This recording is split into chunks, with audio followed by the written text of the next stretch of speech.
For the longest time, Girafarig was thought to be a stupid, useless Pokemon that was very dumb and not very good.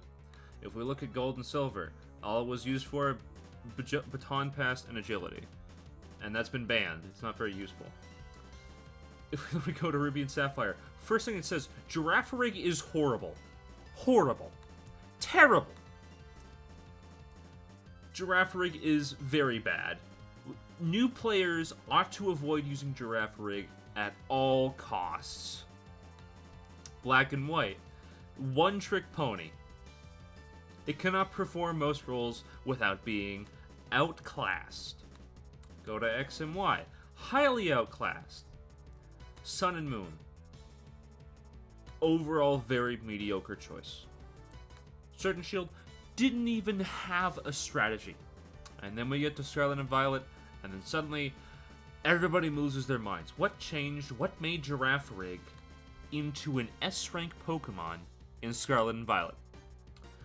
Simple answer is it's stupid. It was a single-stage Pokemon and it should never have been introduced in a format designed for baby Pokemon. And I'm not sure why it's here. And one of the biggest reasons for that is its great stat pool. Great stats, stat line, whatever the word is. HP 70, attack 80, defense 65, 90 special attack, 65 special defense, 85 speed. Nothing is wasted here. You have good bulk, you have good attack, you have good speed, which allows you to outspeed everything barring Voltorb, Wiglet, and Diglett. And you still have a good HP stat, so you get to take hits absurdly well. And what makes Girafarig also really good are its abilities. Two ones I'm going to focus on are Early Bird and Sap Sipper. Sap Sipper gives us a grass immunity, so it can get an in on stuff like Toadschool Power Whip, or if you're running Bramblin. It's a pretty useful ability that you can have. It's just like, oh yeah, well I have an immunity and it boosts my attack. You also have Early Bird, and Early Bird drops your sleep counter by 2 instead of 1. And the reason why that's important is because you can do Rest, Calm, Mind shenanigans, and it's really hard to break over. Because you're really fast, you can Calm Mind to boost your special defense, your natural defense is boosted because A, you can just run full investment into it, you have Eviolite to boost your defense even further, and because of Rest being somewhat consistent, and because you have Early Bird, you only have 1 turn of rest. So, what's going to break over this? And you might be thinking, oh, well, you know, this is the only set it'll run. No, there's too many. They have Nasty Plot. You can run a Nasty Plot set. It gets Twin Beam, so that way you can't just deal with it with a Focus Sash. This was a new move introduced specific to Girafarig for this generation. And it does 40 base power, hits twice. Means that you can't use Focus Sash mons just to be able to beat this over, like using Mirror Coat or something. You have Terra Blast, and it's good both before and after you Terra, because before, it's a stab normal move, which can be really good as neutral coverage, and then after you Terra, it's stab fighting. Hooray! And then in the 4th slot, you can run Protect, you can also run Thunderbolt, and I'll get over to why you want to run Protect in a little bit. That makes it even more annoying to deal with, but we'll get to that in a second. You could also run a physical set because you have a good base 80 attack, as well as some fantastic moves. You have Psychic Fangs, Earthquake, Crunch, Trailblaze. You also have Body Slam. So Psychic Fangs is just good stab. Body Slam can get paralysis, so something that's kind of faster, like, oh, well, you know, I have a Scarfer, and I think I can get it in. Nah, no, it just gets paralyzed, and now you can't do anything with it. Crunch is for other Girafarig, because that's the biggest threat to Girafarig, and one of the best answers is other Girafarig. Hooray! And then Earthquake is for Tinkatink and Pawniard, as well as Stunky, other stuff that gets hit not very well by Sticking Things from Body Slam. It's stupidly good coverage, and it can hit everything that it wants to. Next up, you can just run a custom set if you want to. Terra Steel, go for it. Instead of running Terra Dark so that way you can deal with other Girafarig better, what if I just slap on a random Terra Steel and just go ham because I can? I can also run a different spread on it if I wanted to. Like, oh, well, it'll make this more defensively bulky as opposed to more HP. Go for it. You can even go really passive and do a Wish Pass set so that way you can support your team better. And then you can have a whole bunch of options here. You want to run Terra Blast? I mean, you can do that. You can also run Body Slam. You can run Crunch. You can run a whole bunch of other stuff. If you want to do a special Wish Pass set, go for it. You can just make it timid, and then you can do Dazzling Gleam stuff for Dark types. Then you can do, as well as other Terra-fighting Girafarig. You can do Hyper Voice for good regular stabs, Psychic, Psyshock, Shadow Ball, Stored Power if you want to run that on the Combine set and be even more of an obnoxious little idiot. Shadow Ball, Stored Power, Thunderbolt, Trick if you're running a Scarf set if you want to do that. Thunder Wave, so that way you can even be better at team support because you can just do that. And as I mentioned before, Rest Combined. And even if you don't want to run that, I want to use something else, congratulations, you can also run a screen set on it. What can this not do? The answer is it does everything, and it does it all well, and it's so hard to deal with. But surely there should be some checks. It's S rank, but it's not S++ or anything like that. There should be some things in here that can check it somewhat. Yeah, I mean, you can. You have Toad School, which can check the special set kind of alright, and you get to knock it off, which one of the things that also makes Girafarig so good is that if we go to knockoff distribution, there's only 7 Mons, and only 3 of them are somewhat good.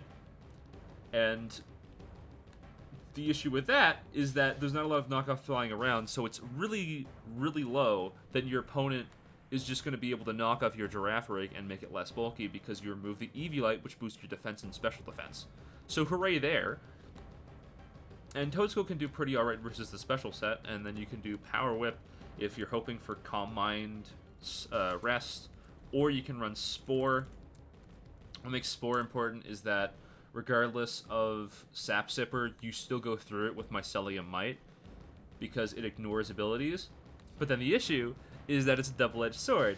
If it's Sap Sipper, you could possibly get 2 turns. If it's Early Bird, you're only going to get 1 turn. So you don't know if it's going to work or not. Hooray! And also, if you're running Power Whip, so that way you can hit things like other Toad School better, which you want to do, as well as stuff like Mudbray, and you bonk into Sock Surprise the Sap Sipper set, and it's got Trailblaze, congratulations, you just enabled a sweeper, and now you're dying because of it. Hooray. Next up, Pawniard, but that'll die to Terra Blast Fighting, and that's one of the reasons why you love running it on Girafarig, is because Pawniard is such an annoying roadblock, and Pawniard has a much harder time dealing with it afterwards because its Sucker Punch is now resisted, so not even Priority can go and break through it. Hooray! You can use Mudbray, but also you died at the special set, and if at any point you rest, then it gets 2 turns of setup. You can get 2 Combines, 2 Nasty Plots. Congratulations, you probably just lost the game because you tried to use your Mudbray, a defensive Pokemon, to try and check a Girafarig. Hooray!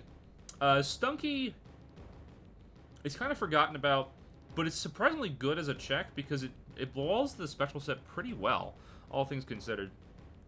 And then you can run stuff like Gunk Shot if you want to in order to hit pretty hard. But the issue with Stunky is that you lose really hard at the physical set because it just runs Earthquake and you die.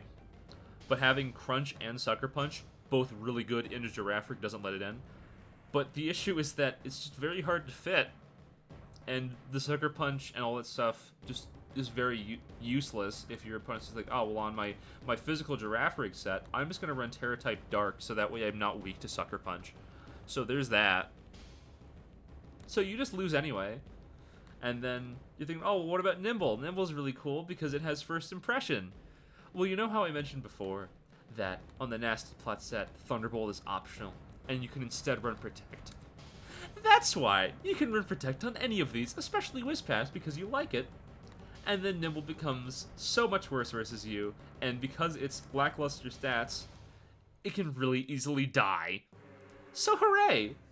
Even this, which has Tinted Lens, so your Priority's not even weak to it, it can just use Protect instead, and then you're out of luck. What are you gonna do? And then it's like, oh, well, I can Sucker Punch into it. Alright, well, then they can just go into their Tinkatink, or their Pawniard, or something else that'll be able to threaten this out. And also, it's weak to rocks, which means it can't do it too often. And there's a pretty good amount of rocks users. Hooray! Then we have Tinkatink, which is one of the knockoff users I mentioned before, and it has Play Rough, so that way if your opponent uses Terra Blast fighting and Terrassalizes fighting, then you still have a good way of hitting it, as well as Thunder Wave and Stealth Rock. But the issue there is its attack set is pretty pitiful, and if you Thunder Wave into the Calm Mind Rest Talk set, well, not Rest Talk, but Calm Mind Rest set, then you're screwed, and all you've done is waste a turn. Isn't it just wonderful? Isn't it just wonderful? Oh boy, and you know what else? Well, you can use Diglett. You know, Diglett's pretty alright, because you can do Terra-type Dark, and then it gives you immunity to the Psychic-type moves, and then you can do Stab Sucker Punch then, and it's going to be really powerful, but then the issue is that you just straight up lose to the Trailblaze set, because then you're no longer faster, and you have to attack into it, and they can Terra-type into Dark as well. So there's that. Larvesta is one of the best checks to the physical set because you can burn it with Flame Body, but the issue is that you lose super hard to the special set because you're not very specially defensive. Hooray, isn't it just wonderful? And Terra-type Steel you can kind of do to blank the really annoying Psychic Stab, but there's only ever so much you can do. And like, even if you do Terra-type Steel, well, they can just do Terra-type Fighting, and then you're dead. And it's really hard to be able to deal with a Psychic Fighting combination when also there's a whole bunch of other stab options going around. Zorua is one of the, I want to say probably the best offensive check to it. And the reason for it is because you have Stab Knockoff, you have Stab Sucker Punch. If they're coming in on something they think they can take, you can U-turn out, get a good chunk of damage. But the issue is that if at any point Girafarig uses Terrastalize and is no longer weak to Dark, Zorua was pretty ineffective. Like, Knockoff and Sucker Punch are really good against non-Terra Girafarig, but if at any point it is Terra, what are you gonna do? You just die and lose. Not to mention for like it's really hard to break over some of the sets that it has, because like, oh, well, it's the Wish set. And it runs Protect, which is also really good for protecting its Zorua shenanigans. Like, oh, well, I think this is a Marionette, so I'm just going to go into my Girafarig, because that should be fine. And then I Protect. Oh, it's knockoffing, it's Sucker Punching, it's U-turning. Well, now I know what's going on, I don't have to risk it anymore. So what are you going to do there? Snover gets an honorable mention for actually being able to take its hits, and the reason for that is that Snowboarding now boosts its defense, so it gets up to Onyx level defenses, but then you just die to the specially offensive set. So there's that. So you can't even do anything there well. And one of the biggest things that annoys all of these is that you're like, oh, well, you know, Toadstool can do it. Like, if I have, like, a few of these mons, then I should be okay, right? No. You know if I mentioned Diglett here? Well, it's also a great partner. Because guess what? It bonks Larvesta with Rock Blast. It'll trap Zorua, and because it has Terra Dark, it's no longer weak to Sucker Punches. You don't do a Snover, but that's kind of okay. But you can Terra Flying for Toadstool, you can Terra Dark for Pawniard, you can just destroy Stunky, and once again Terra Dark. Nibble you don't have to worry about, because you can just switch to Tink-a-Tink, or have some team support in order to mitigate that weakness, and Nimble can't really force them in, keep them in, so that's annoying. Mudray's a bit annoying, but also, if you get it shipped down enough, and you have Special Girafarig, this isn't an issue at all. Hooray! It's just way too powerful all the time. And I'm going to go back to Gen 8 OU, and the reason for that is very often people are like, oh, well, Landorus Therian is so good, it's so centralizing. Like, how is this not a commensurate example? How is Landorus Therian not anywhere near... Like, why was this balanced when it's got stuff like Intimidate, Ground Flying typing, and, like, Defog, it's got Stealth Rock, all this other stuff. Why was this balanced, whereas this is not? And the simple answer to that is, on every team, you could reasonably fit in some sort of check to it. Landorus Therian has Ground Flying typing, and all that's good. Oh, well, then you just hard lose to Weavile, because Ice just completely shreds it. You lose to Rain, because you can't deal with the stab attacks too well, and it's really hard to keep up rocks when you're constantly assaulted by Water-type moves. If you try to Defog or use Intimidate versus a Bisharp, then it's just going to slap you, and also has Knockoff, so that way, if you have leftovers or some item that you really want to keep, you'll lose it.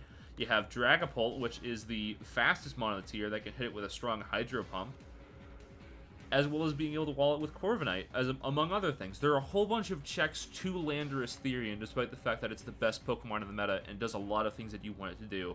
And borderline everything. You want it to be an attacker, it's got Earthquake, well, if you go to Import-Export, like, oh, you can run Defensive, you can run Sword Stance. There's a lot of different sets that you can run Landorus Therian. So why was this balanced? And that's just a bunch of checks. And even if you're like, oh, well, what about Girafarig? I mean, there's a bunch of checks here. none of them are anywhere near as reliable. And that's the big issue. You can run anything you want on this Girafarig. You can run Protect, you can run Nasty Plot Twin Beam, you can run Mixed if you want to, because you've got Natural Bulk, as well as really high stats. So if you want to, you can just run Twin Beam, and then something like Earthquake, and just go for it, because you can. You can run Wish, so that way, oh, well, you know, I can deal with it passively, because I got it poisoned. Well, no, you can't. It's got Wish and Protect. Try dealing with that now, and it's also got some wonderful moves that can demolish your entire team with. It's so good that it's so hard to justify not using on any teams. There are some exceptions to this, so if we go to sample teams, like, oh, well, you know, what are the top players putting on their teams? Nimble Crab by Colette. It's got a Girafarig. Dealing Spike Stack. Girafarig. Webs. Girafarig. Scarf.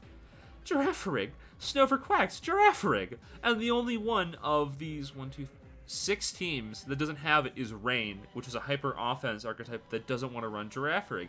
And that's it. Even if we go to, like, oh, well, what about this one, the first sample? Oh, well, you know what? Girafarig. What about this one? Girafarig. What about the next one? Surely not this. Girafarig. Girafarig. It's everywhere. It's everywhere. You can't escape it. Even if you go to the kickoff tour, this is the semifinals. The finals were just concluded because semifinals are done. Guess what? If we look at the usage stats, guess who's ranked number 1? It's Girafarig with 75% usage. It's everywhere. You can't escape it. It's on every single game, on every single team. If you really want to care about winning, it's everywhere. It's on both sides. Both sides. Both sides. And you can't escape it.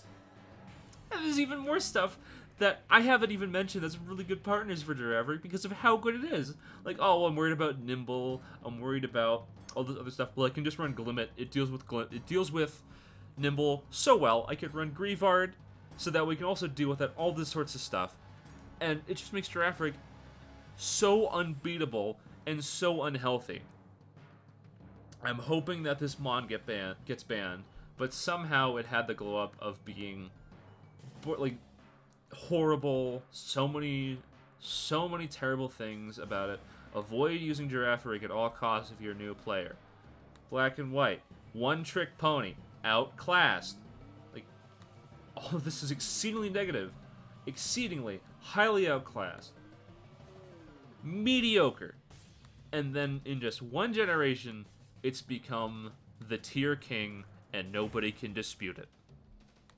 Thank you very much for watching. I really appreciate it. If you could like, share, and subscribe, I would very much appreciate it if you could do that for me. Thank you all very much for taking some time out of your day to listen to me. And as always, have a good day.